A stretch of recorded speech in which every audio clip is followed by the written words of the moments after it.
fruits ಹೇಳಿದ್ರೆ sir sir ನಿಮಗೆ ನನಗೆ ಏನಾದರೂ ನನಗೆ ರಿಪೀಟ್ ನಿಮಗೂ ಹೇಳ್ತಾರೆ ಸರ್ ಇಲ್ಲಿ ಅಂದ್ರೆ ಸರ್ ಅಂತೀರಿ ಸರ್ ಎಷ್ಟಂತ ಅನ್ನ ನನ್ನ ಬಾಳೆ ತಿಂದು ಗೊತ್ತಾಯ್ತಲ್ಲ ಬರೀ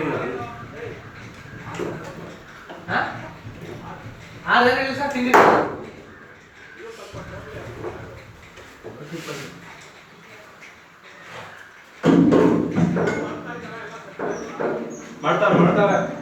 ಮಾಡ್ತಾರೆ ನೀವೇನು ಟೆನ್ಷನ್ ತಗೊಂಡು ಒಳಗಡೆ ಹಾಕ್ಸ್ಕೊಂಡು ಕೂತ್ಕೊಂಡು ಆಫೀಸರ್ ಚಾಯ್ಸ್ ಆಗ್ಬೇಕು ಆಫೀಸರ್ ಚಾಯ್ಸ್ ಹೊಡ್ಬಿಟ್ಟು ಒಳಗಡೆ ಕೂತ್ಕೊಳ್ಳಿ ಸರ್ ಆಫೀಸರ್ ಚಾಯ್ಸ್ ಹೊಡ್ಬಿಟ್ಟು ಒಳಗಡೆ ಕೂತ್ಕೊಳ್ಳಿ